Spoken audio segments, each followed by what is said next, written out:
I Okay, hope this is so. great. Yeah. So hopefully this Um, works. If it doesn't, we remember everything.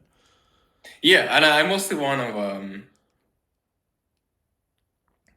I feel actually this is it's good. I'm really glad you're here, Yeah. Joshua. I like chatting with you, so if anything, at least this is I fun. also I just have I basically there's one thing I've been trying to do for weeks now, which is make an an ORI update Mm. to be like what's going on with ORI. It's just that every time I spend some time on it, more stuff happens, and so I update the slides, and I'm in this like forever Mm. cycle where like the slides literally never are finished because new things. Who's the update for? Everyone. Okay. Which is part of the problem. I So think, yeah. and yeah, I'm just gonna keep needling at you for a sec. So you want everybody to know what's going on. Um, Well, I'll tell you, like, I'll yeah, tell you where I'm thinking of it. Like, I made this yeah. newsletter number one. I also have I the mean, open this is research. something I'm really interested in because it's like there's too much going on to update everybody, right? And you also don't know what people are going to be interested in from the level of updates. I I sort of like have like if you read like Defender's feed, my Substack and all that, there's a lot of like volume and noise there, but it's like if you just got here, Mm-hmm. here's the canon, and so like and when I do ORI newsletter two, it only assumes that you've read everything before. People aren't going to read everything before. Okay, They're that's going to right. start at the Well, latest one and they're going to maybe work their way back. I mean, I think that's right. Well, okay, but that's That's fine. why That's fine. I'm needling at you because it's like there's value in what you're trying to do, but it's like the idea of having an update is like I think it's a conceptual thing that we do is like how do I make sense of what's going on Wait, hold for the on. I think I world? got it though. I think I have the answer, Sure. which is okay. Think of it this way: the ORI newsletter sequence I have an is. idea. I'm gonna interject at the end, but please Do you continue. have a pointer for it? Oh, Oh, sweet. I have a really great idea that I love. Okay, I'll just put it down as Joshua's Hey, big idea. Big bug idea. idea. So we get back to it. Okay, I was It's just gonna small. say. I think the point isn't for everyone to read from the beginning in sequence. Yeah. It's so that so that even so that I so that I have a canon. Mm. Okay, and then here's what's going to happen. I'm talking to you right now, Mm-hmm. and I'm want to tell you a lot of things, Yeah. and I have a place to. It's all collected somewhere. Like otherwise I'm like jumping between um, my Twitter, my Substack, and then my like personal Substack, and then old essays. So somebody else wrote. The point of this is so like this. Okay, I'll tell you this. Like this GIF I've brought up like maybe like 100 times Mm-hmm. in 3 months because it's a very important conceptual Yeah. thing. And so the point is like just start putting this stuff, the important concepts, somewhere so that when we get a new, and here's the beautiful part, like every time we get a new person onboarded, they sort of refresh. They like it's almost like the new or the latest ORI newsletter is like the most important stuff. Yeah. Um, It's the hottest, freshest stuff. yeah, and if the whole ORI thing works, then stuff gets moved out of the ORI onboarding Mm-hmm. when it has successfully spread into common knowledge. Isn't that Mm. beautiful? Yeah. Okay. So that goes back to your, scientific communities are just kind of bringing things to their own attention versus like, Mm-hmm. Mm-hmm. and so when Like, there's no gradient, when it's just kind of like out there, then you don't have to hold on to the information. yeah, like one of the things in the onboarding that I want to explain to people is like how do scientific paradigms work? Because this is something like most people, including most working scientists, don't understand, including very smart, good faith people. They don't understand this, and I don't think a and lot it's of people important. think about it very much. I think it's like philosophy of science stuff. You're saying a lot of people don't think about A it. lot of scientists are just so focused on doing Oh science yeah, in So their area. yeah, it's in here because like there's a lot of things that are true that people don't think about, and they don't need to think about it. They're not useful, and I'm like, A little that bit. doesn't matter. Sometimes. I think what I think you're doing, you know, like bringing things to people's attention and just kind of giving them context and ways to relate to other nearby or adjacent, you know, neighborhoods of thought or study. I think that's really helpful because I think I can't remember who was saying this, but sort of crossing. Um, I won't be able to say it very fancily, but like you're working in one area and then you look at another area and you get some kind of intuition. You're sort of synthesizing Yeah. two separate things. Like this is the way that people find those bridges to actually do that is Yeah, a yeah, little bit of thinking about like, oh, I exist in a larger context. I think this is a big part of what we do. I think ORI as an institution, as a group of people, we sort of keep following the bottlenecks until like the specialists have to do. We have to have specialists. They have to do the work. Yeah. But then there's someone else's job to sort of keep zoom out until the end. I guess. Yeah. Okay, but I guess the wrap on this note is that something like this I think is important to understand, and most people don't understand it.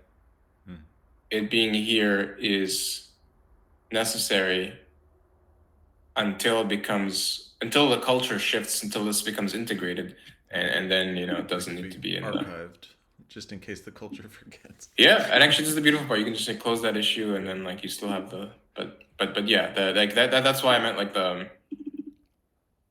it's almost like I think there's a critical mass of something like once enough. Like there's a lot of things you pick up by osmosis, or there's a lot of knowledge. Like if you think about where knowledge is stored, some knowledge is stored in your own mind, Yeah. and some knowledge is stored in the culture. And what does that mean? That means like you behave in patterns. Right. You don't know why you follow these patterns, right, but you follow them because they lead to good outcomes. They're collaboratively reinforcing.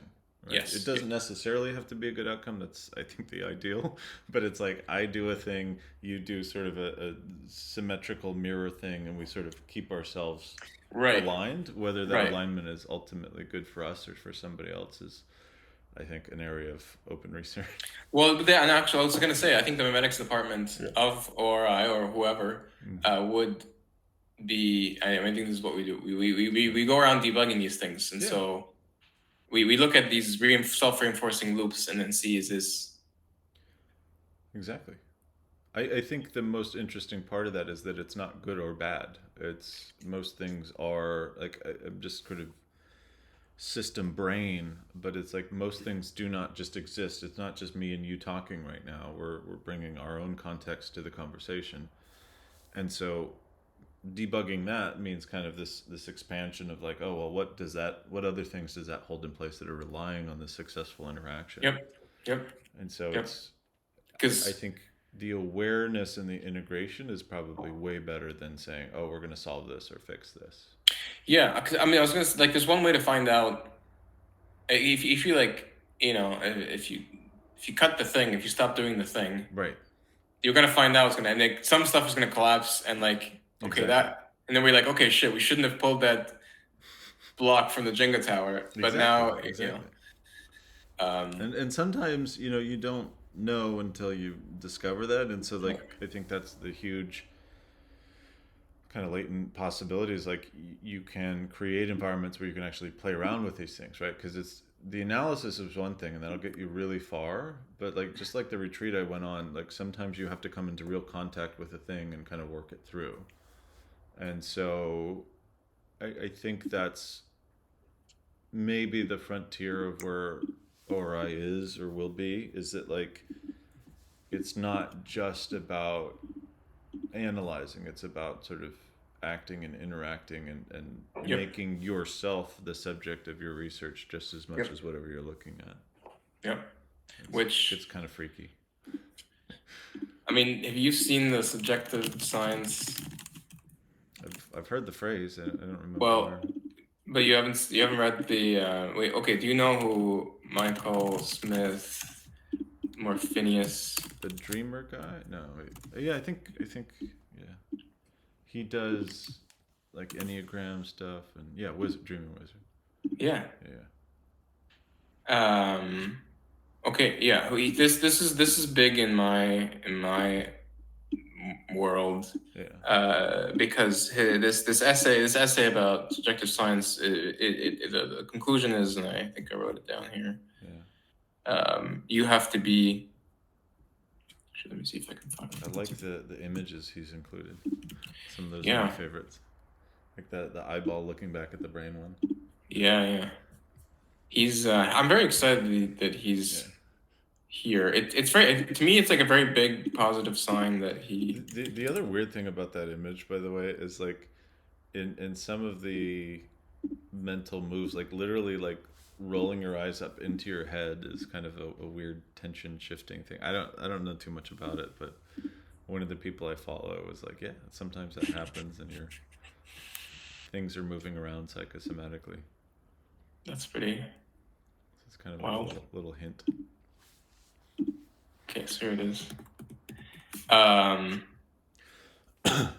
Yeah, so I get the sense that like a big part of what you're trying to do and is to make it easier for people and mostly yourself to do what you just did like just now, right? Which is you searched through your Substack and you found a note that had the relevant piece. Yeah, honestly, this is like the number one. Everyone that ties back to the newsletter thing, right? It's like I'm sensing that it's important to you that you're not just talking about what has happened, but that you're basically pulling in relevant bits from the actual content. And I think I'm imagining that you're. It's important to you not to forget those things or let them just kind of float off into the ether. So it's like, hey, we're tying these things together. This is the thing that happened. Here's the animation, or here's the snippet. Yeah, and I think that's why I'm obsessed with this idea of this like research notebook. Yeah.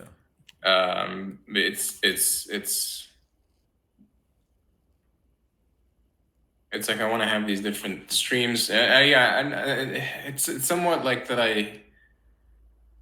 I store information in people, in networks, and it's everywhere. The information exists. I think when you say store, it's like you have pointers to where the full details. Well, that's what I meant. Like it's easier for me to have a pointer to a person than it is to a specific piece of information, because information moves. Well, the nice thing about the person is like it's updated. They might have something new to share. Exactly, and then they can contextualize it, and I can be like, "Hey, do you remember this thing? Where was that?" So not knowledge stored in a book is dead. Knowledge stored in the human mind is alive. Kind of. The book is like a fossil. Yes. It's like there are very valuable things that you can get from a book that you wouldn't get from a person that has that same knowledge. But the knowledge, you don't just get it from a book. You have to reconstruct. Yes. Yeah. But you have to construct, so you have to translate bases when you're talking to a person. Like one of the things that we do is we adjust. We take for granted what it took to understand or know. Maybe not you, maybe not me as much, but people in general.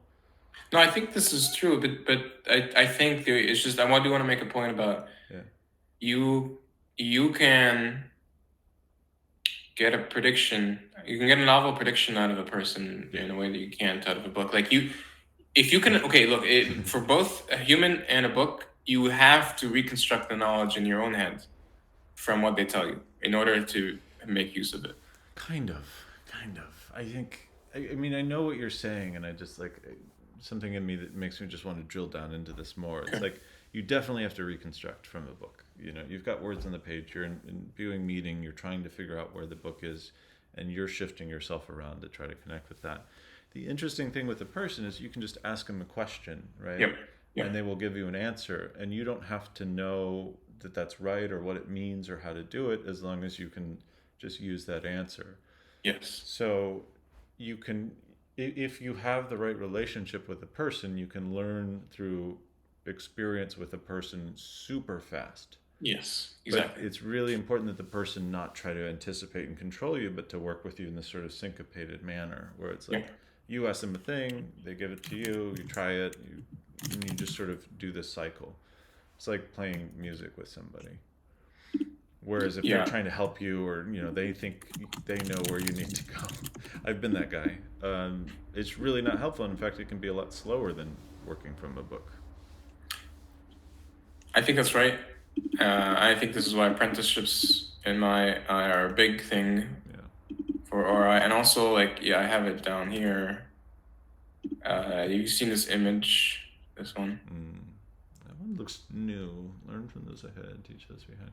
The concept makes sense. I don't remember seeing that exactly. See, this is great. It's already proving that this has been useful. I don't know how many people have read this, but it doesn't matter because like everything I want to tell you is right here in the right order. It's beautiful. Yeah, yeah, and I think that's valuable, and that's probably the main value for what you're doing. I think the questions I would have around, it's like, if you feel like you can't keep the cadence, what could you, or what do you need differently? I think the answer is obvious, and it begs the question why I have an answer, but what is the answer for you? Mine is like, because it's sort of an internal question I've been struggling with, but it's like, forget about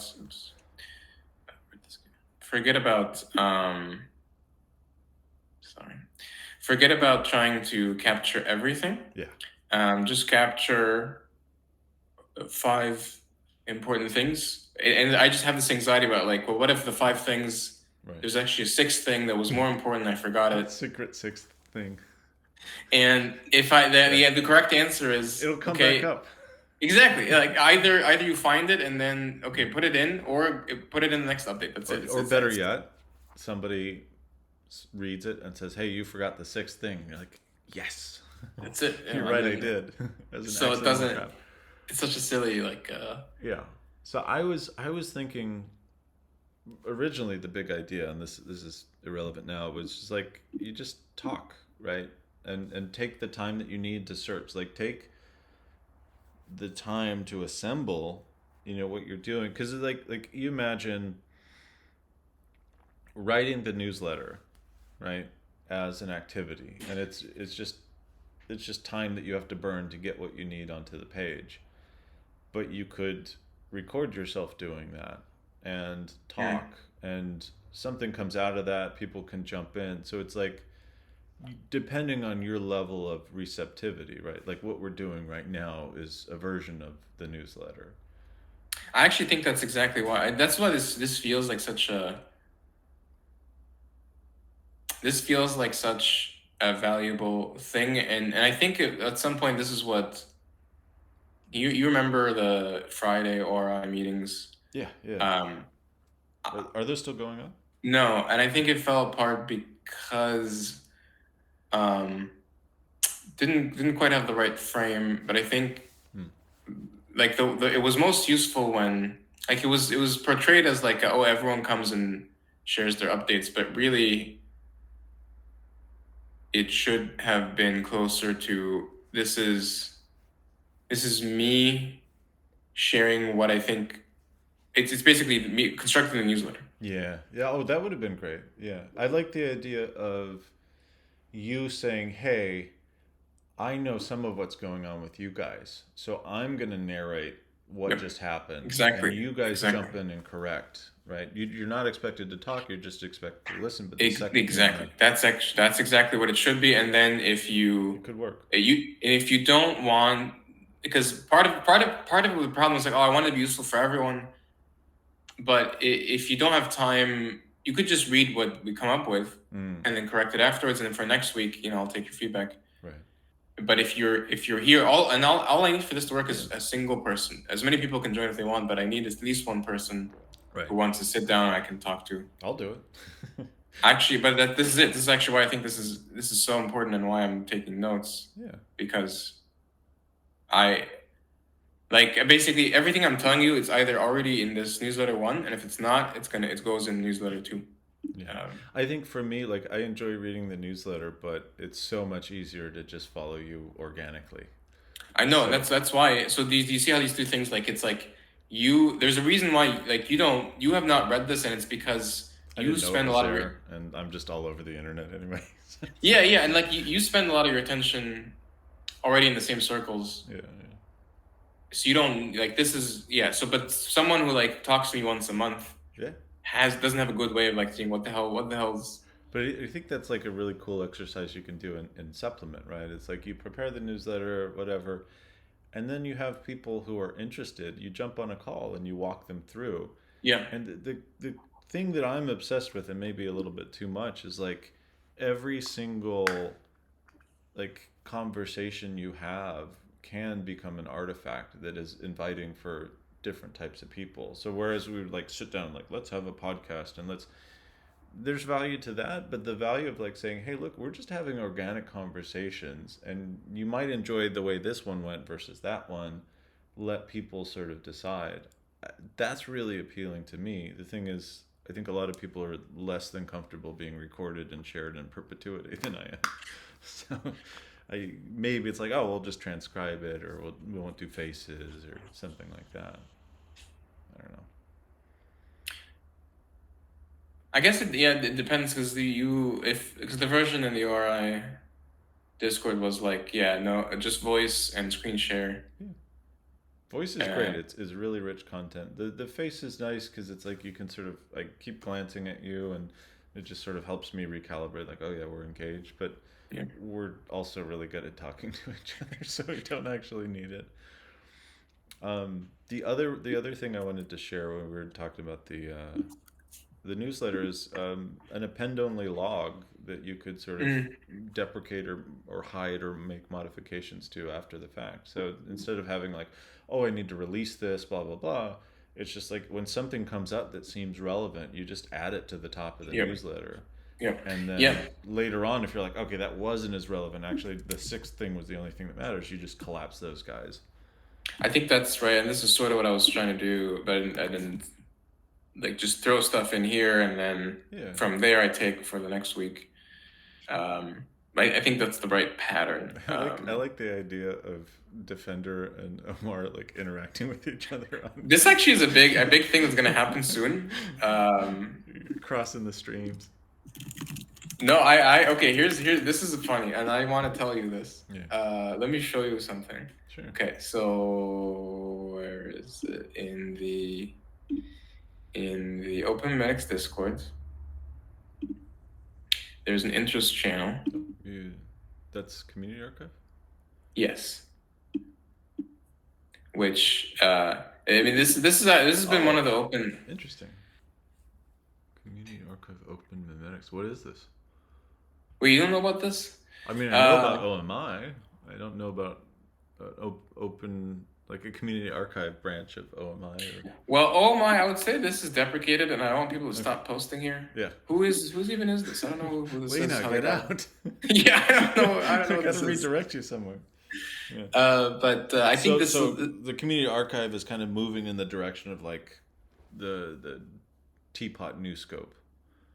Yes, and we've been sort of like discussing this, and some of this is open here, but like I think what we're OMG, what is Open Memetics Group?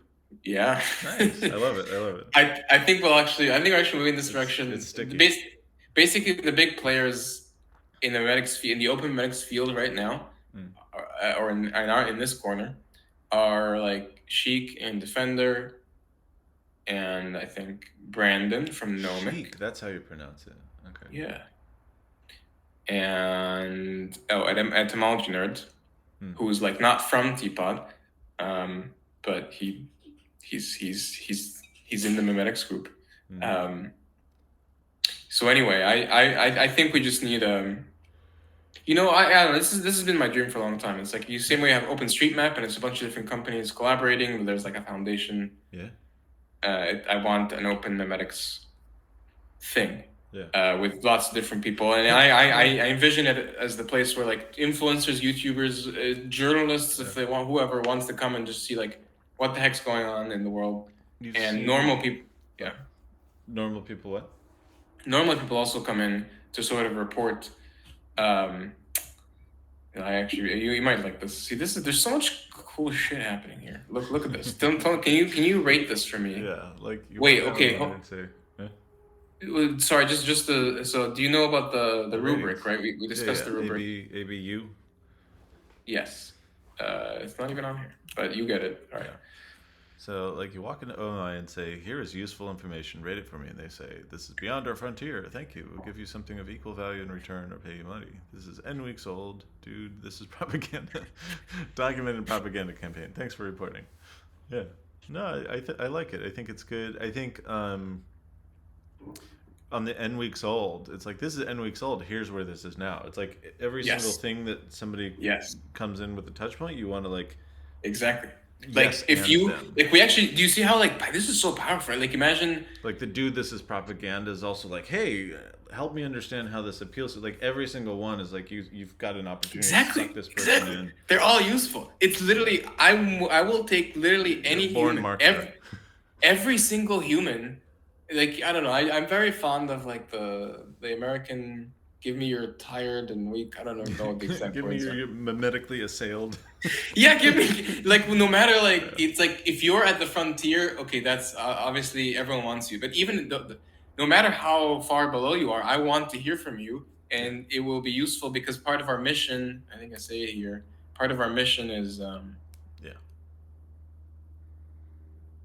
we'll talk to anyone because we are either way we're fulfilling our purpose. Because if people are drowning in propaganda, we can point it out to them and show them like, okay, you can see how it started here and now it's progressing over there. Yeah, like imagine somebody comes in and they recognize something as propaganda. So it's like, yeah, this is N weeks old or whatever. It's like you want that person to feel confident in their propaganda detection abilities and to go out into the world and sort of spread that to their kin, right? And their friends and all that. So again, it's like this is company 101. It's like you want to give everybody a good experience and reinforce the behaviors that led them to you, and to sort of solidify that like, yes, this is good and we want this out in the world too. Right. So I love this because I think a lot of people are confused about like what should we be doing. Like someone was like, should we make a database? I was responding to this today. Like, should we make a database about listing all the propaganda? And I was like, everybody wants a database. I love it. I love databases. So, but you see how this is like more, it's much less work, but also much more resilient, where if people... It's a culture, essentially. Yeah, exactly. So people come to you and they ask you to rate it, and the idea, like, it's kind of a game, and then if all you do is you study it, you take it as a case study, you figure it out, you document it, and then they take it back to their people. And then now you've opened up a channel. You don't just tell them, because I hate the fact, like people want fact checkers. And I'm like, fact checkers are like the worst possible thing from my perspective. You are the fact checker. Yeah, I think it makes you dumber. Like outsource. I'd rather having. Okay, I think I can say this confidently. Having no fact checker is better than having a fact checker that you don't understand. Yeah. I think so. Because it's highly contextual. I think there's still room in there for vagary, but yeah, I would generally say you don't want people to be led down that path of like, we will outsource and we will depend, completely. Embrace, extend, extinguish. It's like... I feel very strong. I feel very strong about this because I call this surface. Do you know what when I say okay? This is great. Okay, hear me out. Sure. Surface versus solve. Do you know what I'm referring to? Yeah, well, I'm referring to a specific thing. Yeah, I mean, yes. So you know this one.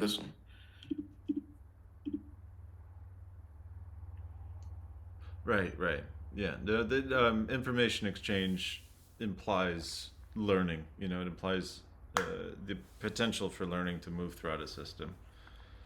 So yeah, you don't, because otherwise the fact checker tells you the answer and we're getting into interesting territory, which is like, what is a human for, right? I mean, we're talking about cars, and it's like, well, I don't want to drive. I just want self-driving cars, and it's like, there's a very interesting, and I think this cuts to the core of like literally everything we do. I don't know that it needs to be answered, but it's like, why are we here and why are we doing this? Are we here to produce and to accomplish, or are we here to learn and grow, and our existence is an expression of everything that we've that is real in our experience, right? And I think it's so easy in any kind of structured, coordinated system, right? Of like, oh, we're here to, because like everything, all most of our thoughts are, how do we do this better? What's the right strategy? And it's easy for that to bubble up into our self identity of like, oh, I'm here to be better. I'm here to do whatever. But no, like driving a car feels fucking good. Like I don't want to give up driving. Yep. I want tools that kill people less. Yep. And like so many things in life, like the less you do, just speaking from personal experience, the less I do and the slower I move, the more enjoyable the process is. And so it's really hard, and I think everybody individually has to decide what level of mind identification do I want to have versus embodied experience with whatever I choose to make my life about, be it memes, be it science, be it driving cars. I actually think it's best for most people to like try to start there, or like keep coming back to that as they learn things, because the more that I come back to that, the less I need to accomplish and the happier I am. And it's like, oh, now we can actually do stuff that's useful. that actually does propagate outwards in a wider way. But that's kind of my esoteric perspective. I'm happy this has come up, because I just want to say everything you just said, the pointer in my language. Yeah. In the ORI, part of what ORI is creating a language, by the way. Yeah. ORI, okay. In the ORI language, I've picked Telos, as in teleology, as in the study of the purpose, as the purpose of a system is just do shit. I'm dope and I do dope shit. And so, because whatever you pick here is going to be I think the whole point of teleology is like downwards. Well, exactly. The purpose pulls everything towards it. Yeah. And if you're not aware of it, or you're not intentionally picking it, it's going to be pulled towards somewhere. But you're also going to be pulling other people, right? Like if you're fixated on we need to do this so we can be better, that's going to show up in every conversation you have, and they're going to respond to that. And if they're on it, you have this sort of runaway function, and if they're against it, you get kind of gridlocked in these weird ways, which is fine. That's part of working all this stuff out.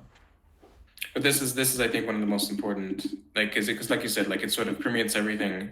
This came up when we were talking about surface versus solve. Yeah.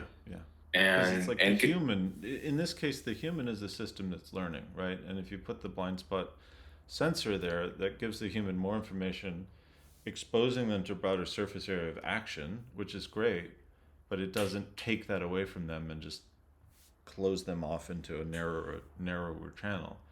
And so the experience of driving becomes an expansive one. And all of these things take resources and time, which means, if you're a busy guy and you just need to get from work to home and home to work, then maybe you want the car to just prevent you.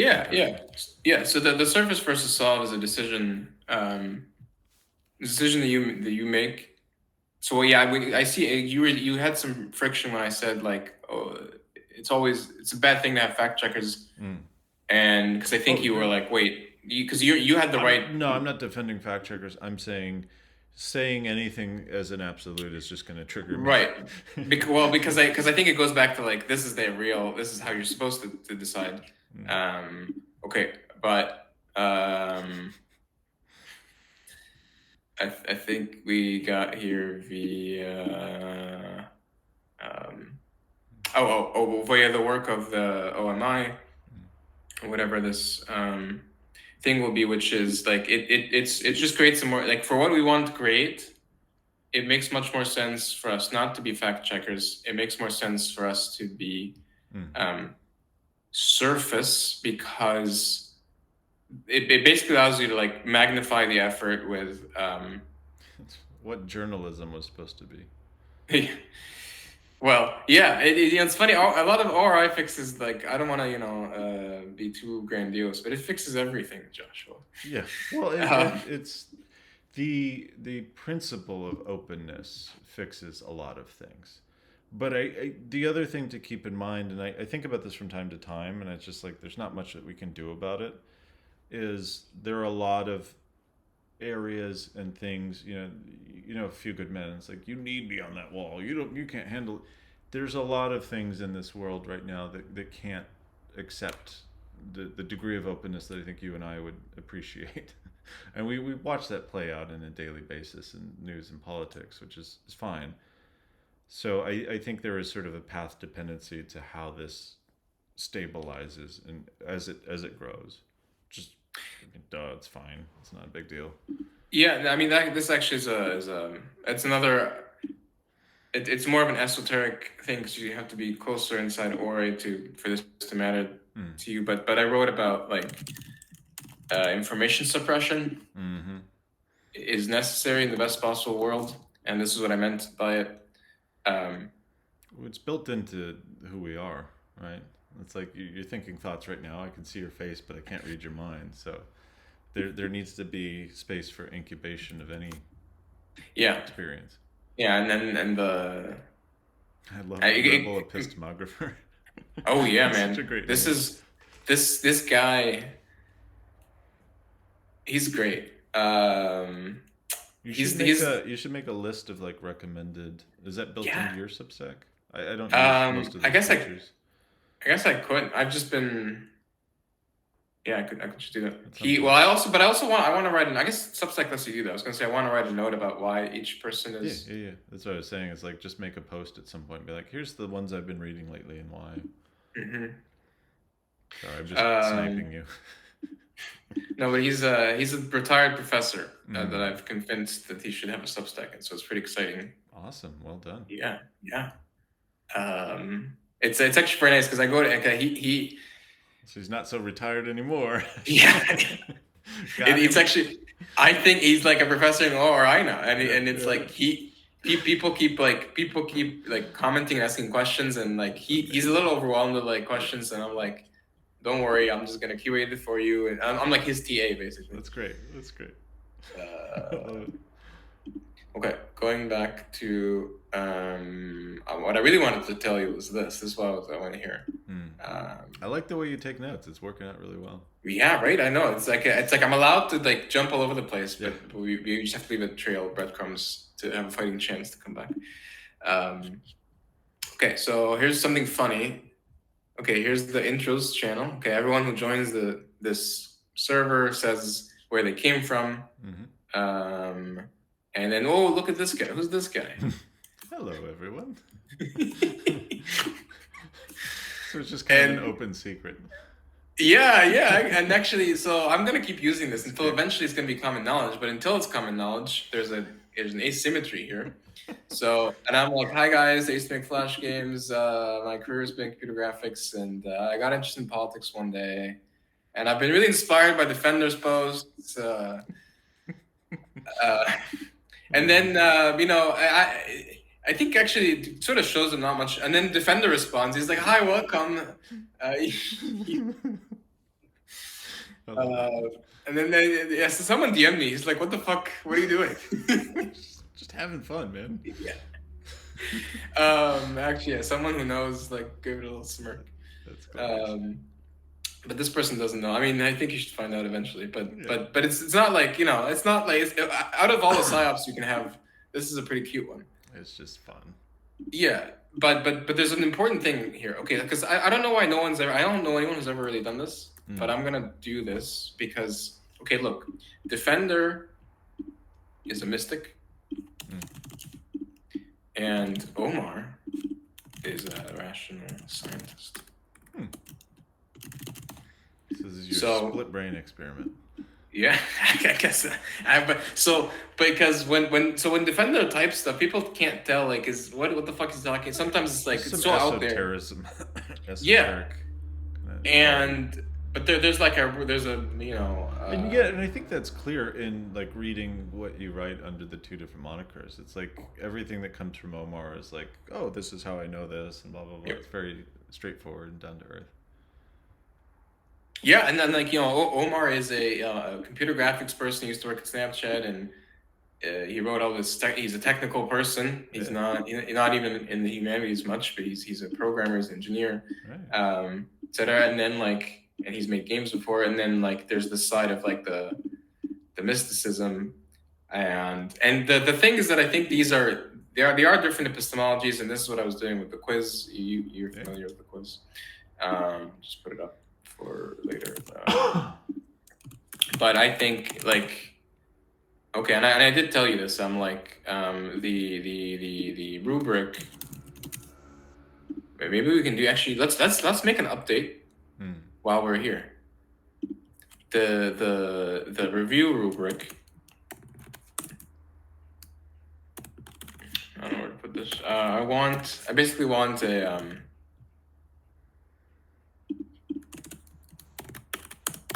sorry,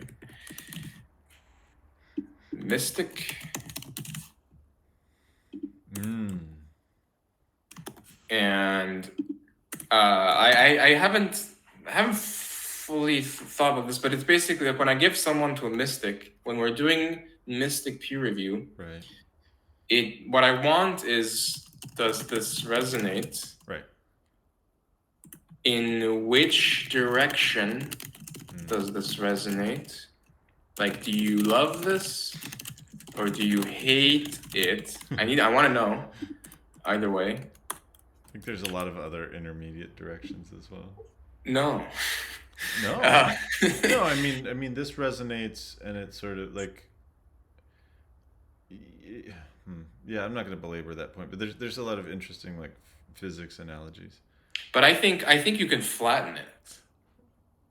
Do you remember? I mean, go back. There's sort of valence, but it's like when you said, "Does this resonate?" It's like it.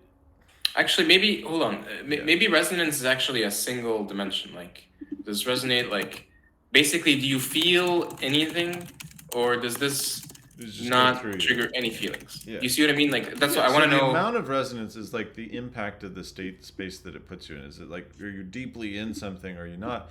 But then in which direction does it resonate? Like, do you want to be there or not is basically that question. But like, okay, now you're there, right? You read this, it entered your mind, it put you in a particular state. What is now available to you or not available to you? You know, like what's salient about that place? Because you imagine resonance is literally, you know, things bouncing around and creating some kind of rhythmic pattern, right? And it can be uniform, it could be lopsided or whatever. So either it's leading them towards a certain direction of inquiry and conclusion, or it's not, or they're sort of dropped into Alice in Wonderland style, a space where they can look around and say, "Oh my God, it makes me think this thought, and it makes me rethink how I felt about this." So like, I think you're right. Like, does like something to you. Yes, like you can ask them, what does this bring up for you? Yeah. And yeah, like clear, diffuse, or coherent, or yeah. So I think you see what I'm trying to ask here. Because basically they're incubating. Like you take a thing, and you're asking them like, channel this spirit. Okay, like now you're channeling it. What's coming up for you? Where are you? What's going on? Right? Tell us what it's like inside this experience. I think this is it.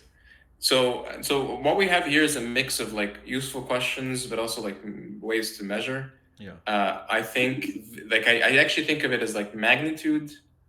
Yeah. And I don't know what to call this, but this is like, because sometimes basically I want to distinguish two cases, like when I feel a strong feeling and it's very clear I love this, versus I feel a lot of feelings, but they're in different directions. Right.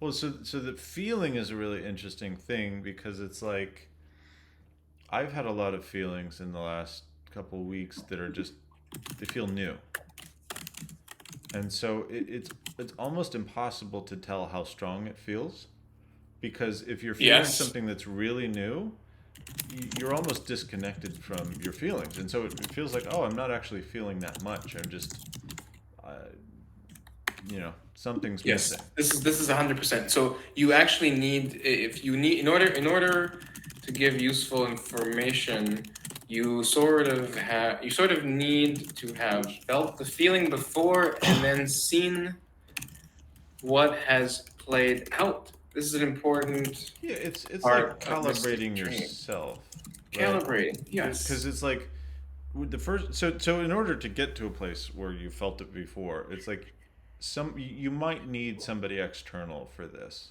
unless you've done a lot of this yourself. Because it's like it's easy. You wander into a clearing and you're like, oh, there's nothing here.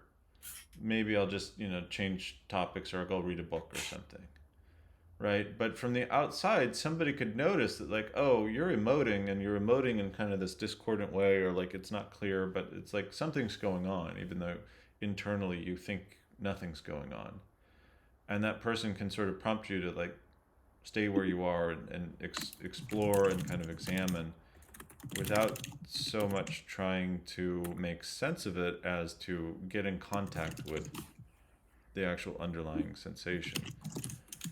So So I think what you're describing so is like, that'll easily, if you scroll up, that'll easily fall into like, oh, it doesn't trigger any feelings, right?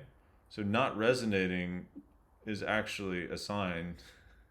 It's just like you, wait, I think so you're saying like there could be a lot going on internally, but it's like canceling out. right, canceling out Yeah. is good, but canceling out in the sense is like you think of like electromagnetic radiation, and it's like you've got waves that can just pass right through something because the wavelength is just too long, Yep. and then you've got waves that like, I mean, like when light interacts with the material, like it'll get absorbed and re-emitted, absorbed and re-emitted, and maybe the material heats up or something through that process. I don't know. But the idea is like a lot could be going on internally that isn't directly under inspection, right? So it's like you might process some information and you're like, oh, I'm fine. And then somebody's like, you're sweating. You're like, Mm-hmm. yeah, but Mm-hmm. it's just hot in here, right? Or just like, oh, I've had a long day. So there's ways that like So maybe it I would passes through or maybe it moves through and we're just not aware. so I would say what you're describing there is basically the okay, okay, okay. And highly attuned people can see this very clearly. I can sometimes pick up on some things. But it's like in most cases, like you really don't want to push on it. It's like if somebody really wants to see it and they're like, I don't see it, I don't think. But in like most cases, you want to just let people go. It's like if there's not resonance, it's fine. It'll come back up later, unless they're like, hey, I want to do this work. In which case, the container and like creating a safe environment for them to, because you don't know what's going to come up, right? That's kind of the scary part. It's like you're doing surgery on the person with their help. You don't know what's actually, you get them open. It's like, oh my God, we've got all these problems that were happily ignored. I I think what you're well, how I would frame what you're describing is you try to do this with I would say like an untrained so here's the funny thing. Right. Everybody, not everyone is like a rational scientist, but everyone is a mystic by this definition. Everybody has a reaction intuitively. It's humanity. Yeah.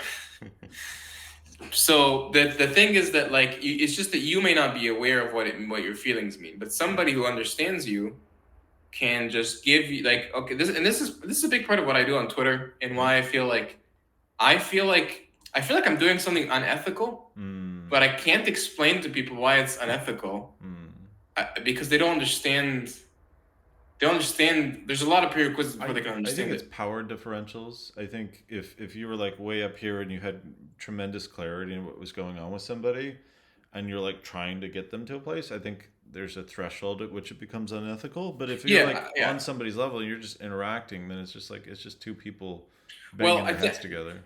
I think practically it's not actually that big of a ethical dilemma, but I think it will. Like I'm basically trying to lay the groundwork so that I can do something more ambitious, Right.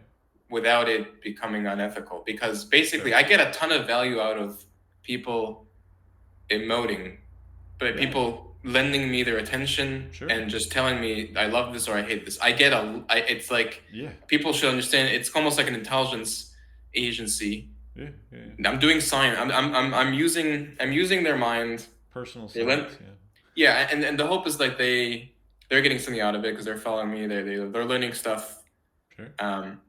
But the reactions, I filter the reactions through this, and I know what people like. If somebody who is like in physics and he's very skeptical, or like he loves these things but hates these things, and if he loves a specific thing that I didn't expect, that gives me a huge signal about like what this means. Totally. Yeah, it's like you're throwing a marble or something into somebody's brain, it bounces around and it comes out, and you're like, I think I know what was imparted onto this, the momentum it picked up. Yeah. It gives you the shit, and so if you have enough nodes, you get basically you get a really good point cloud. Yeah, about like all of society, and like at some point, like my problem is I'm trying to do like something that's like, again, like it's crazy how ambitious it sounds, and crazy just how far I've come. And if you keep going, nothing's too ambitious. I'm trying to speak to the largest egregore, to the largest possible. I'm trying to speak to the whole of humanity, and like they don't all speak the same language. So how do you do it? But the way I do it is, okay, it's very easy. I mean, I've never visualized this, but tell me if this makes sense. You start, okay, so you make tweets that like the tech bros love. So you start getting a lot of tech bro. Okay, then you make tweets that like artists. So you're locating central nodes, or was it centroids? Not necessarily. Think of these as like, this is like this blue one is a 10-person follower account. Yeah, but like with the blue, right? By placing a bunch of different blue ones, you sort of have an implied like. I guess this is tech, right? And then you have yeah. Art. Well, so yeah. Okay, so I mean these are like I guess I'm gonna draw. So okay, hold on.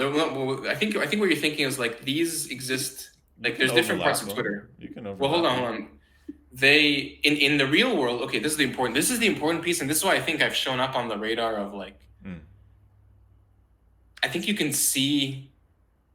I think the pattern my Twitter makes is very weird behind the scenes, and I'll show you why. Probably.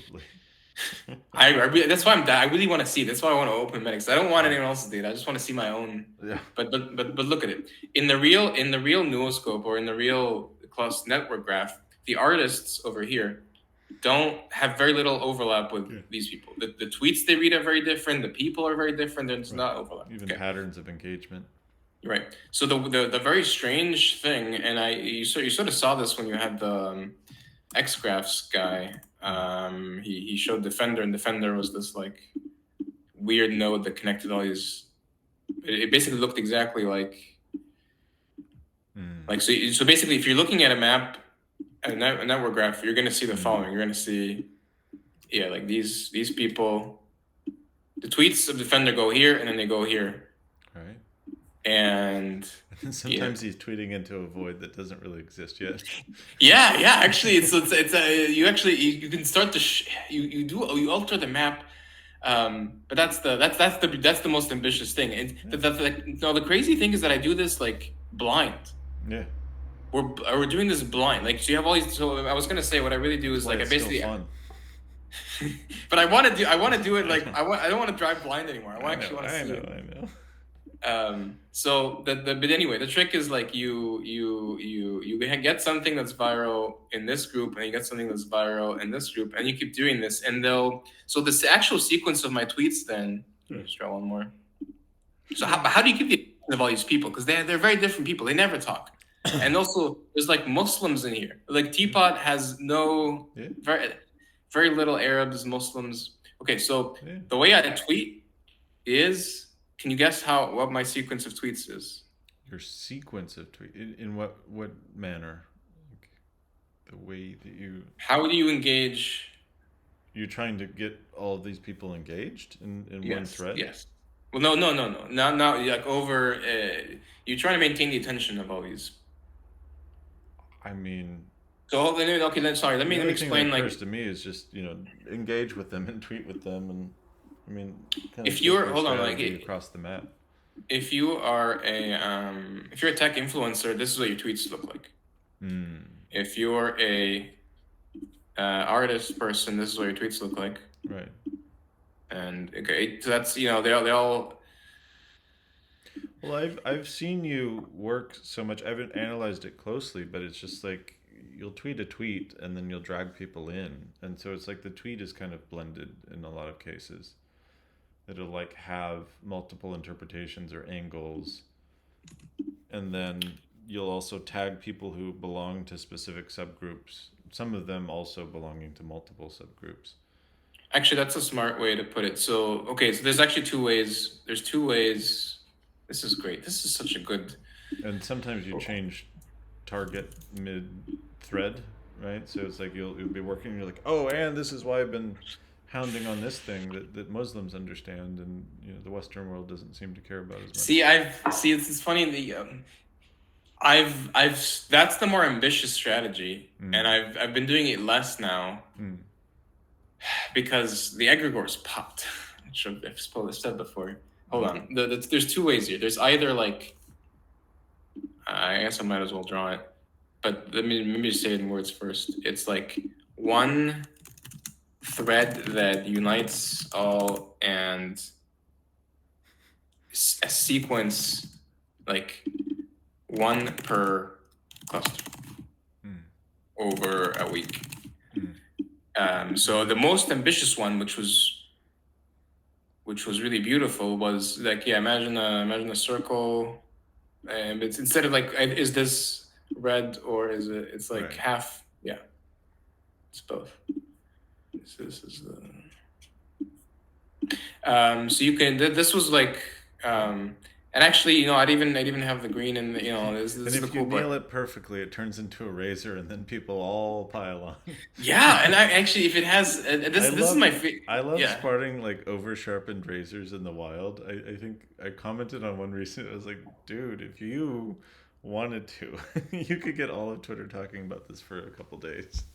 It's like sometimes they just fall out of the ether. Yeah. I mean, they're sort of like, they're almost like everywhere. It's just it's a natural consequence of like it wouldn't happen if people didn't specialize in, like, if the echo chambers yeah, it definitely happens a lot easier. But like even within groups of shared specialization, there's so many like cross-compatible blind spots that then when you sort of bring that up to the forefront, people are like, oh my god, it becomes an identity thing. I think that's one of the most powerful parts about most of the razors is like, this is who you are, this touches your group belonging, this touches how the world works, this challenges your conception of who you are and how you fit into everything around you. And people are like, oh my god, I gotta dramatically rework. It's like musical chairs for a day or a week. And then everybody forgets and they settle back into like slightly new positions. It's kind of cute. I'm forgetting where we were going. So you were talking about threading some into one tweet. You had the red and blue side by side. Yeah, but like top higher level. Where were we in? I think we were just talking about mystic ways of like evaluating mystics. Yeah. I was describing what how I use people. Yeah. But because I'm basically like, but part of how you think about it, it's like each of these is a language, and I'm trying to learn all the languages. And how do you know if you know the language? You speak to them.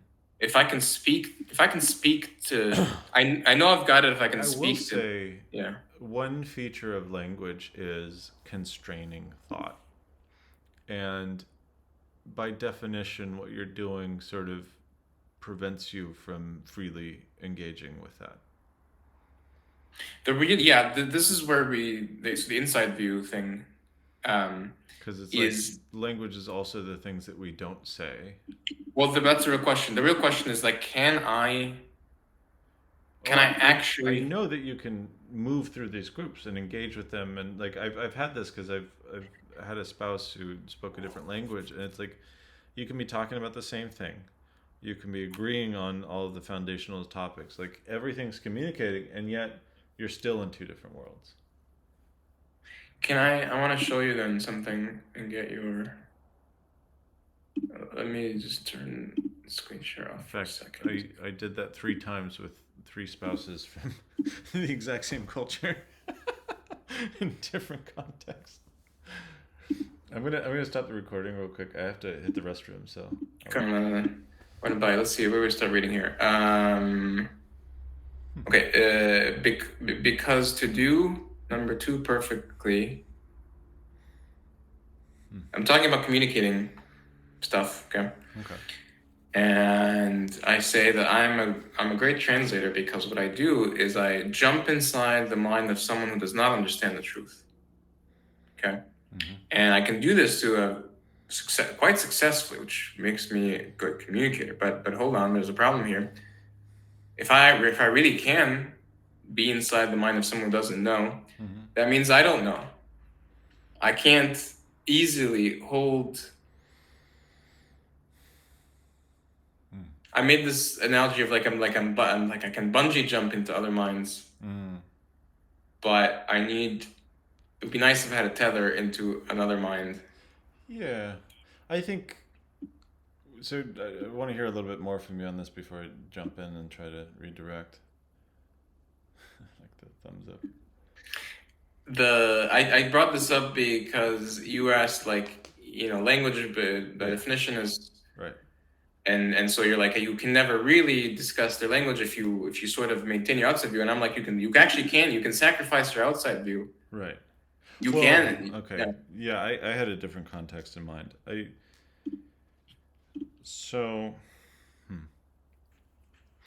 think you remember what it's like to be a kid, and you tell your mom, like, I love you so much. I would fight a dragon for you.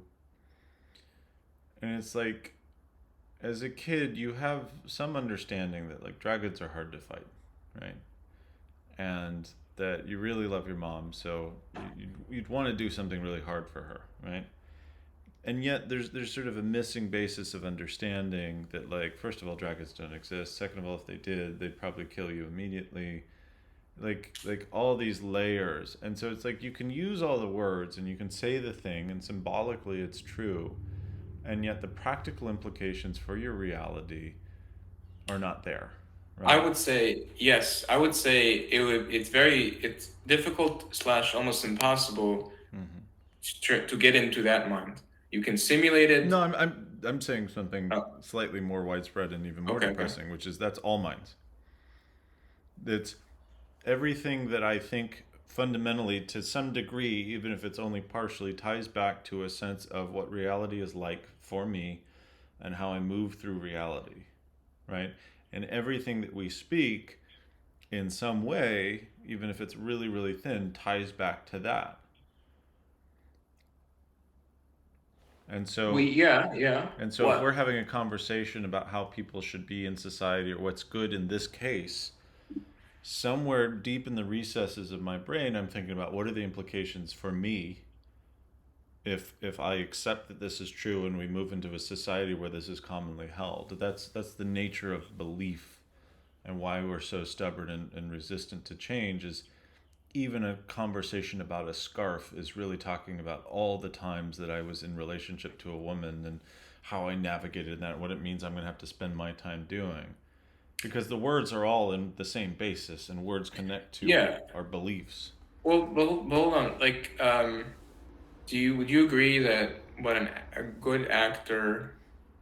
I think there's a word for this, but you know how actors will often Yeah. spend weeks or months sort of in Character. yeah to sort of method acting. yeah, method acting, right, where you sort of like you if your character goes to Starbucks every morning and you start doing, yeah, you actually, like, even though it's not, there's only one scene where you do that, but you sort of want to absorb that. Yeah. And then and then you make it real because you are doing the thing, Right. And you try to get as close as possible. Sure. And okay, but can be a really good approximation for. Well, not just that. Well, like you can get so close that you.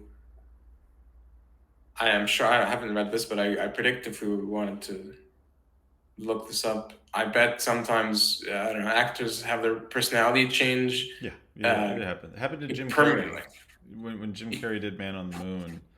I forget the comedian's name, really, really famous, but he was really affected by that. Yeah, and I think so that's his like belief change actually isn't like there's kind of a silly thing where like everybody's like, oh, nobody ever changes their mind, but changing your mind actually happens all the time. Yeah. It's actually the fact that it happens so much. We're very aware of our defenses for it. Anyway, if anything, we want belief change to. If anything, I want belief change to happen less. Okay, this is like a. Okay. I think it should happen more intentionally. I think people are very easily manipulated, including very smart people. Yeah, I mean. I wouldn't even say I want it to happen less. I just want to track it. I think there's a weird like golden algorithm thing where like the more you think you're good at not changing your beliefs, the more you're way easily manipulated over there. Exactly. And so it's not even about less or more. It's about like just chill the hell out, everybody. My solution is like visibility. Like maybe you're really good at. Like maybe you are really good at protecting your beliefs, the important beliefs, or maybe you suck at it. How would you know? Like honestly, how do you even know what your beliefs are, dude? You think you know? Yeah. Can I run this concept and then we'll jump back to what we were? Because it seems like such a stupid thing, but I feel like most people don't ask. Oh God, not this. This is gonna take 10 hours, man. Well, but hold on. Let me see if we're the rest of our lives. How do you know? Well, I would. Well, hold on. I think it's actually maybe it's simpler, but like, let me rephrase it. Would you even know if it was true? Is really the question. Yeah. Because people look at something. That gets to expectations, right? Because when you actually know something is true, you change, and your understanding of what's true, the thing, whatever it is different. But before you know whether it's true or not, you're looking at it, you're projecting your expectations on it. Yeah, so people are like, someone says a crazy thing, and you're like, that sounds crazy. Oh, man. And then you move on with your life. And I'm like, wait, if it were true, would you know? And then they're like, well, there's no evidence for it. And I'm like, are you looking? Like, what if it's happening literally all the time, but you're not looking at it? Yeah. And he's like, well, if it was happening, then there'd be these problems at the border, or there'd be this thing, or there'd be... And I'm like, do you... Yeah, politics is one of the hardest ones because there's so much crosstalk. But in principle, what you're saying, absolutely. It's we are decided before... I almost want to say like there's a surface area of our belief. It's like, here's stuff that I will never question, and if you give me something that would lead me to question, you're an enemy. And then here's stuff I want to be true, or I'm trying not to question, but like I'm really susceptible, so maybe I won't tell you or show you that I'm now questioning myself. But anything that touches that is going to trigger something. And then there's stuff that's like, I don't even know it or care. Yeah, and I guess like it's it's a valid defense mechanism if like you have important beliefs and someone's challenging them for you to say like, go away. I don't even want to consider evidence for this because Right. the value matters more to me than I don't want to question it. That's I know whether or not it's true, right? Like if I change here, it's going to be destabilizing for everything right, else exactly. around. So that's totally fine. That's a valid, and that's I'm not. We're not here like you have people have to make this decision for themselves. You can't go forcing truth around on people because you don't know. You're not the one who has to deal with the aftermath. You will if you try to force it on them. Yeah, yeah, If that's what you want to do, by all yeah. means, invite yourself into that world. Um. It's like reverse Oh, vampire. but It's like I want to give you the truth. It's like I didn't invite you in. I'm inviting myself. yeah, like it's an aggressive, hostile thing. But this matters if like what we were talking about the other day about like you have there's a box in your apartment and there might be bad stuff in there. You don't want to open it. I'm gonna peek in and then I'm gonna close it and pretend like I didn't open it. That's my style. I mean, it basically. I only would recommend this for like if in the Memetics case, Yeah. like you might currently. It's possible you're currently being manipulated. You should care about it because, like, Yeah. if it's. I'm not telling you to go around looking for bad things that don't matter to you. I'm telling you to like look at the things that do matter. Yeah, yeah. If someone's actively like stabbing you or like destroying your like food source or whatever, Yeah. starving you, you should have I don't know camera. You should check on that once a week. Check on the. I think a really good entry point is things that seem like they're not a big deal. Although you have to be careful with that because some things that seem like they're not a big deal are like directly tied to the things that are such a big deal that you have not enough resources to actually deal with. Yeah, yeah. I mean, this is why again, and the whole thing is like, you can't. This is my principle, open medics. If you want to, let's say you've identified a belief in this group. Yeah. That you want to change. You can't go in and do that, even if you are. Like this guy can't go in here and be like, guys, you have a blind spot. I'm here to save you and give you the thing. This segues really nicely into a different approach, though. Which is if that guy just bridges the gap, the belief will shift to a compatible center eventually. Right? It's the sort of what do they call it? Wait, what does compatible center mean? So they have a belief, right? And it's load bearing and it's different. And red guy has a belief too, and they're just like they're not really compatible, or they have some kind of implications. But if a purple guy and a red guy love each other very much and have a baby, then that baby is going to like their life is going to be partially about resolving that difference. Yep. And so you don't have to change anyone. You have to open yourself up to being changed and just interact honestly from where you're at. Yep. Integration happens automatically. This is the realm of integration. I don't know how to. It's almost like you take this guy. So it's like take all the energy that you would put on changing somebody else's belief and put it into just earnestly and sincerely engaging with that belief and just reflecting to them like, hey, I think it's bi-directional though. Yeah. So that it has to be. Whoever you interact with picks up some of that, but it's like it's cross inoculation, and so like the process or the strategy I would point people towards is like, okay, so you want to change a belief, right? Great. It's really hard to change a belief, but if you stick with this process, I promise you're going to get what you want. What we're going to do is instead of focusing on changing the belief, we're going to focus on figuring out the points of contact. In what way does this belief affect you, right? In what way does what you want to do conflict with this belief? Now, I want you to find a friendly from the other side of the fence, and I want you to interact with them and just in earnest, like, hey, we're just exchanging information and trying to understand each other way. Yep. And through that process, automatically, the conflict is resolved. It just takes a really long time, and if your mind is set on like we need to fix this, we need to change this, you're stealing that energy away from the actual work, which is to understand each other. Which is my slogan. Yeah. Right? You see, do you see that this, what you said, fits into this? Yeah. I would say like culture art. I actually think, yeah. Culture friendship or something. I think culture science is good. I think keep that, but it's like we go from just thinking something's intractable to thinking it's manageable to thinking it's maybe something that we can, you know, make peace with or transform through, to like really loving the process. Like I hope before ORI succeeds, everybody that is involved and wants to be involved learns that like the joy we were looking for is in the problems and the contention. It's not in the world that we were imagining.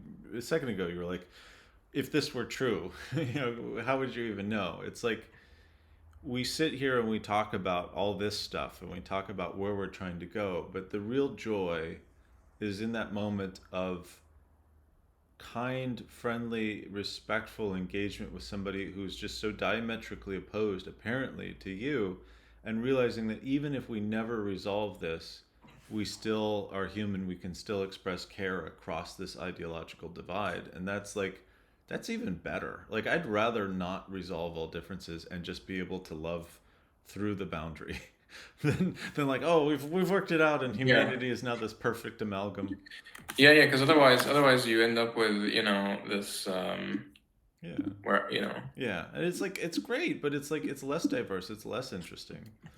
That was one of the things that came to mind when people are like, oh, we're all going to be the same color someday. I'm like, I hope not. Like, Yeah. I actually like diversity. I don't just say that I do.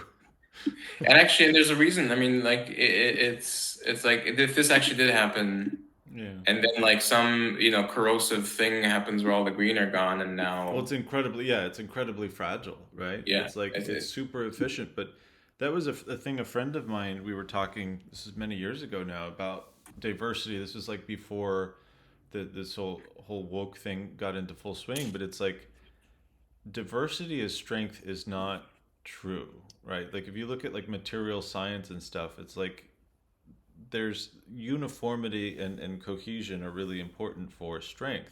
yeah, But what diversity gives you is resilience, and that's resilient, yeah, more yeah. important than strength. And I think like the messaging was just wrong. Diversity is resilience.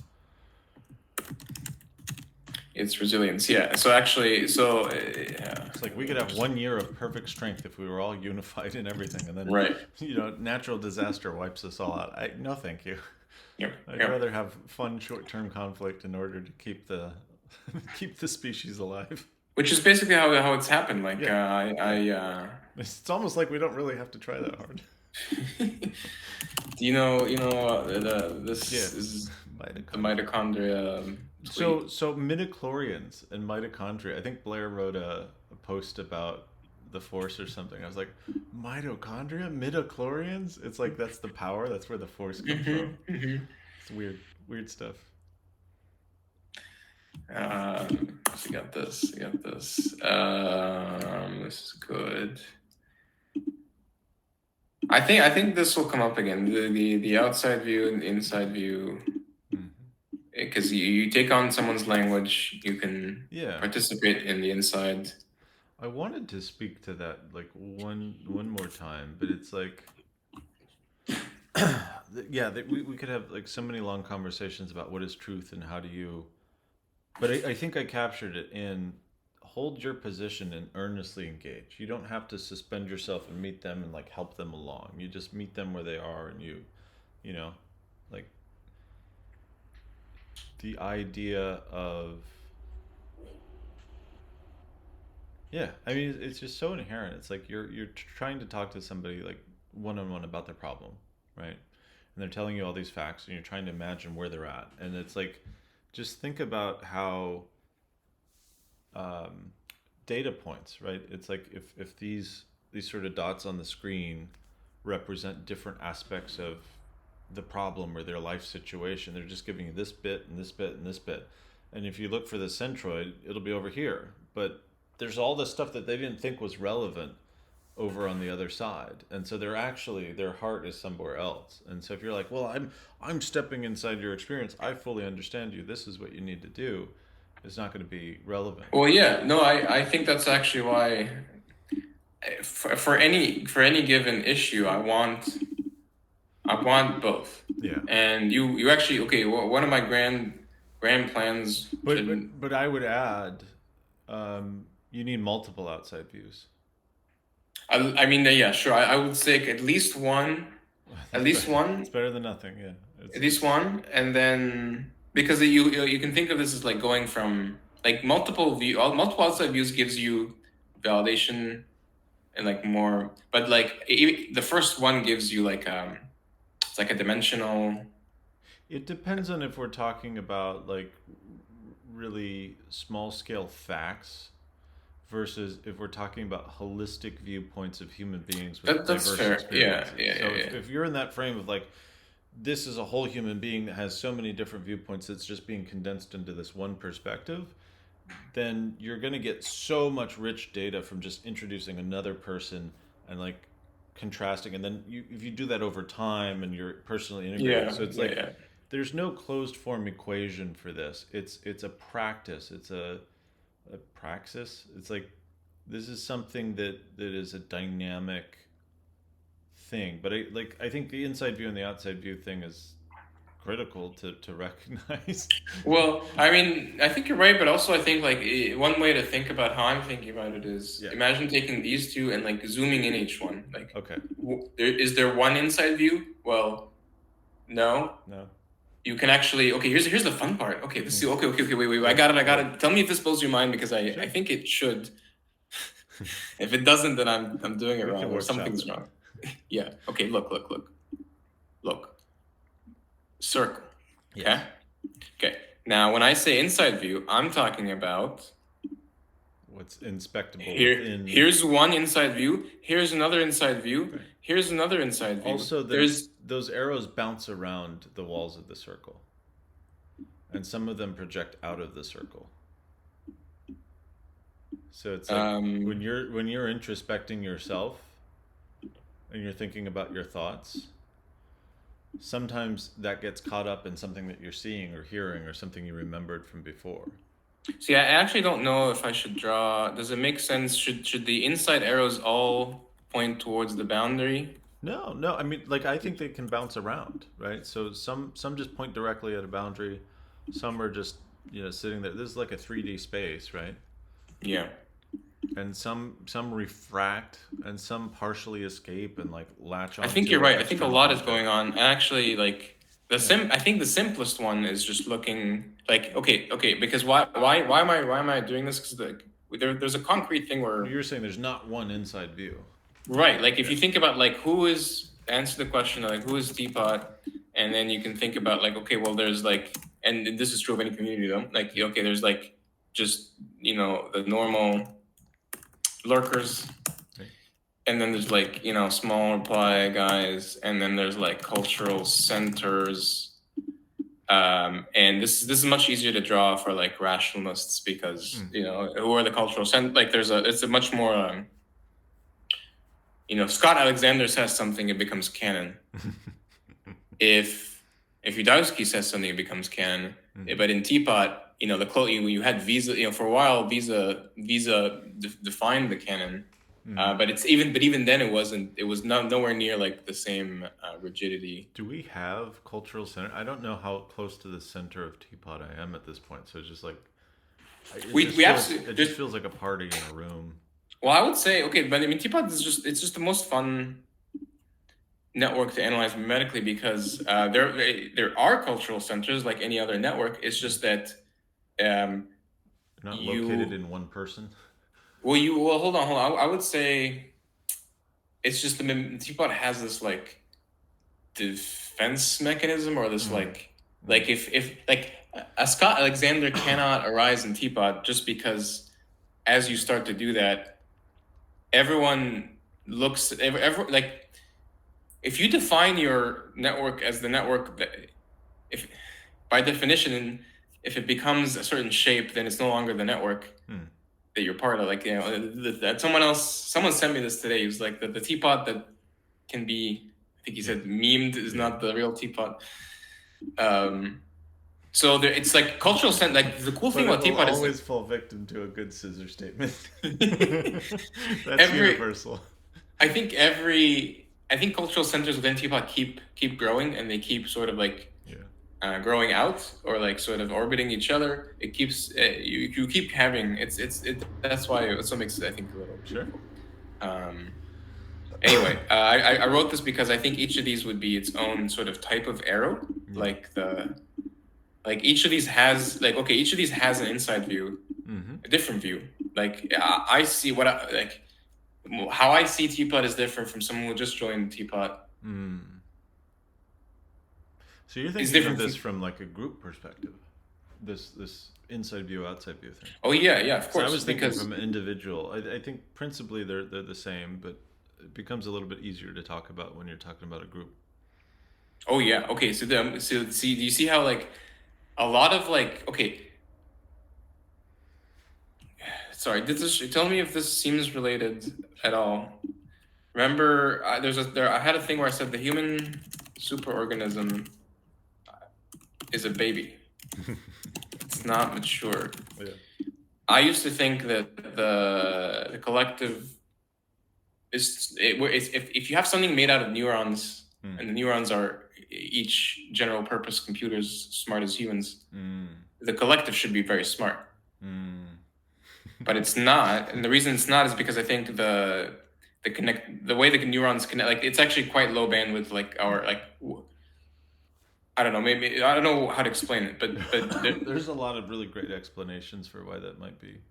Okay, so to pin that, and then think about how what you just said is thinking about group, like thinking about basically mental. If you want to explore a mental dynamic, in a single individual mind, if you can find it in a group, in memetics, in a group, you can study it much more easily because it's much simpler. It's almost like astrology. Yeah. Wait, astrology. Hold on. Trying to map your path from the stars, so it's like you're looking outward at the group to try to. I was gonna tell me if this feels better. I was gonna say it's like trying to study human brains and going to look at a simpler brain, like a lizard brain, and you can see, or whatever. You take a simple system.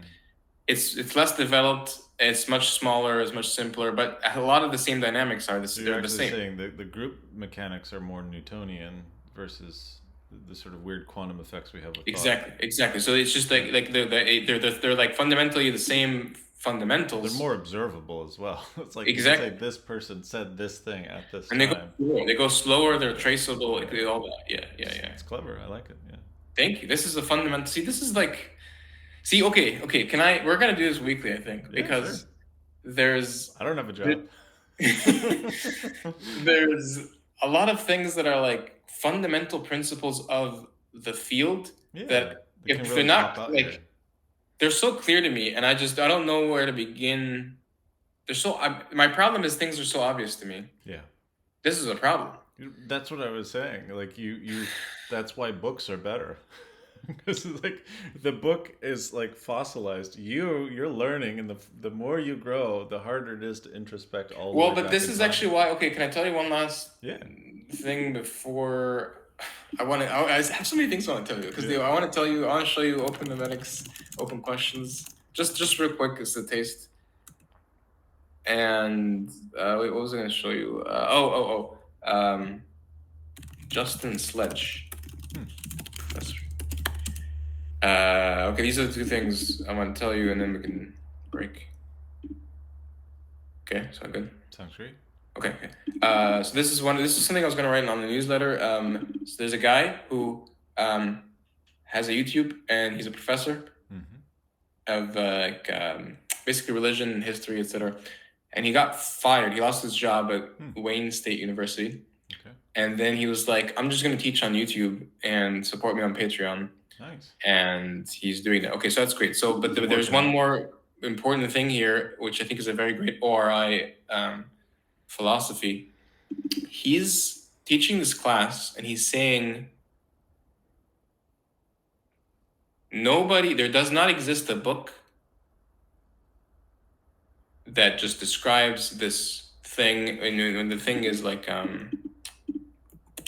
Merkava mysticism, which is like oldest, longest running, oldest like contiguous known branch of mysticism.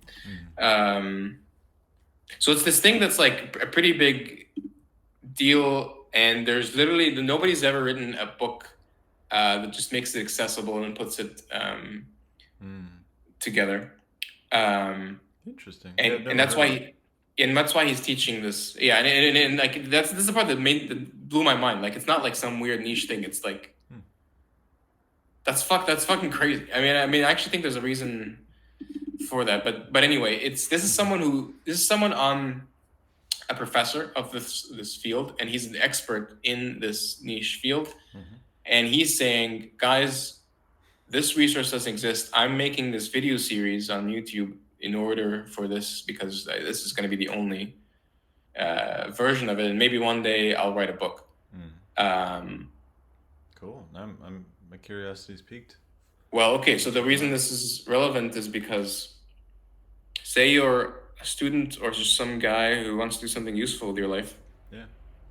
You could take this class with this man, ask insightful questions, write the resource as you're learning it. Yeah. Now you've done it. You've contributed to the frontier. Right.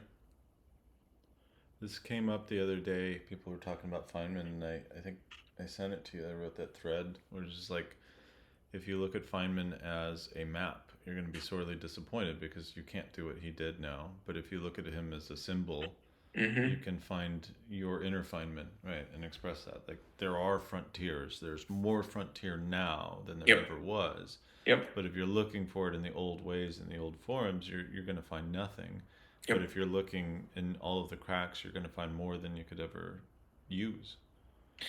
This is a very big, I don't know how to concisely explain this concept, but it's like, adding to the frontier, it's not like a million people are trying to look at the same thing and they're failing. Most of the time, it's just that there's like 5 people who've ever attempted this thing.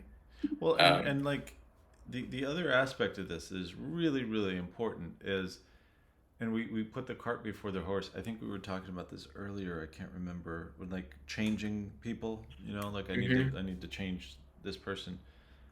When you're looking at an idol like Feynman, and you're like, I want to be like that. Every second you spend thinking about where you want to go versus how you're moving through where you are right now, you're betraying some of your uniqueness, your unique essence that would lead you to a frontier that is so unique that if you really zero in on that, you become more than one of a kind. You're totally unduplicatable. And so even if you find a frontier, you're like, I could do this. It's like maybe you stop short and you could go a little bit further and find something that no one else could do. Because no one else would ever think to do it. It's which I think Not Blair. for the faint of heart. I think I got this from some of Blair's recent writing about. I think she's talking about being appealed to, and the reason I think this is bad in my language is that you're simulating Feynman, but Feynman wasn't simulating Feynman. Right. Feynman was Feynman. He was just a dude. And he was doing his thing, and he pursued his joy and curiosity, and understood himself, and so. And the past will always look simpler, right? So it's easy to look at Feynman and say, "Oh, it was so easy. Like there were only 5 jobs." And it's like, maybe that's true, but before Feynman, there were only 2 jobs, and he, he found something that was kind of on the obscure edge as well. So it's like, I don't know. You can look to the past for inspiration, but you don't want to stay stuck too long. It's hard. I mean, like I'm 37. It took me really, really long to not be so in my head, and I'm still doing it. But I think I think this applies here and applies broadly to ORI. Every sort of step we make that is difficult, we sort of like take a second to brush the steps leading to it or document them, whatever, so that it just, that's how you. Yeah. I still think the frontier is bottlenecked by the back tier. Yeah. I think like just speaking honestly and earnestly every step of the way is such a huge win. I think it goes back to like Blair's word is sincerity. But it's just like I don't want to over-index on like, oh, don't think too much or don't spend too much time thinking like, how do I make this perfect? Some of that's really good, but it's like where I'm at right now is like, I just want to talk about what my experience is as honestly as I can as it comes up with people, and focus on how do I close the gap with these people in front of me versus trying to create something that'll last forever.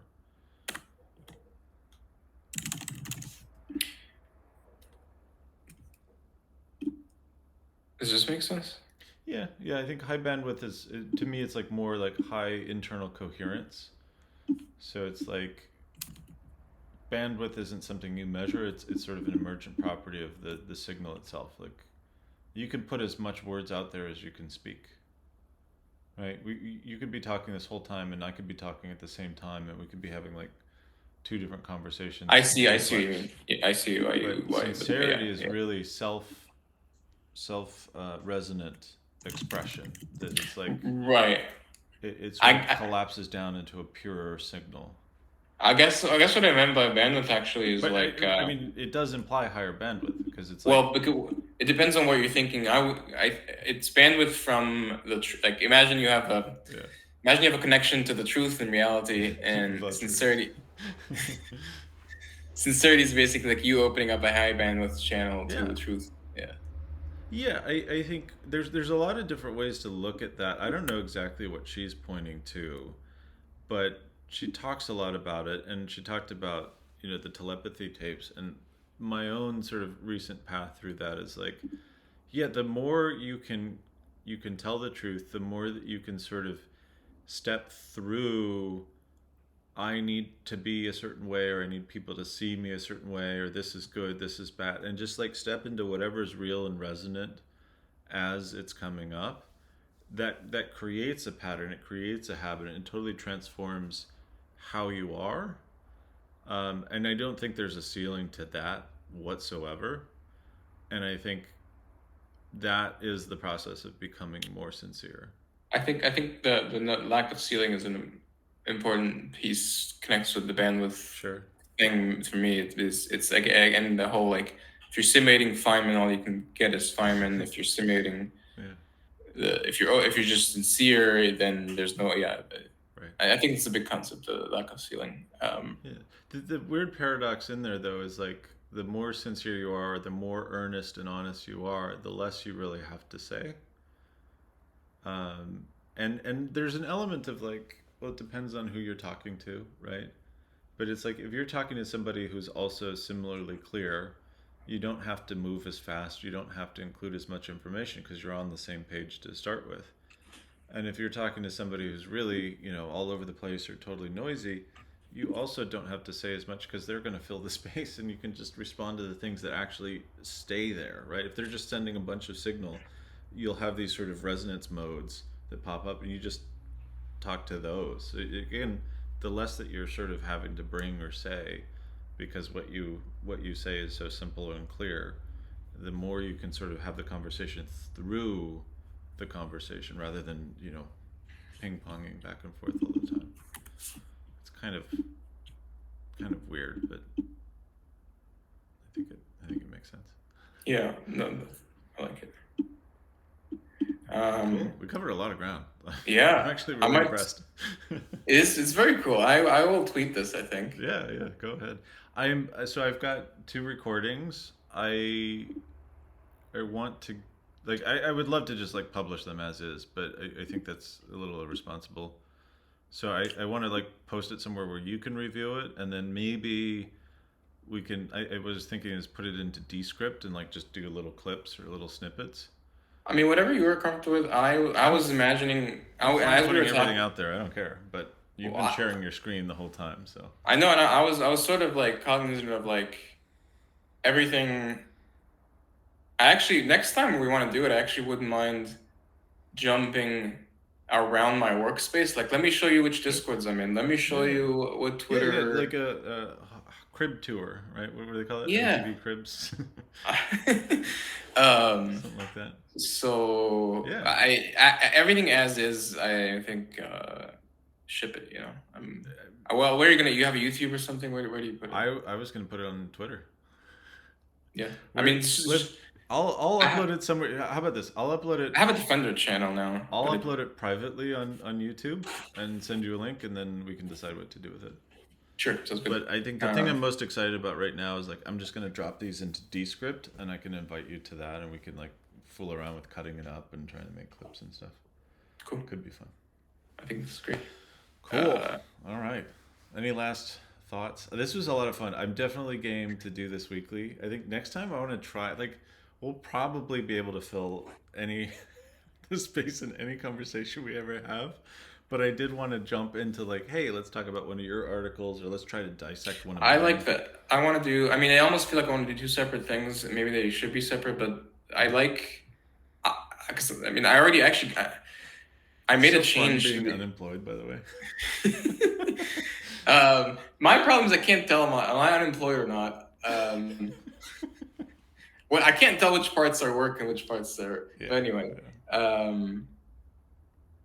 I did actually make progress. Like as we were talking, I opened the doc and I pushed the change to the.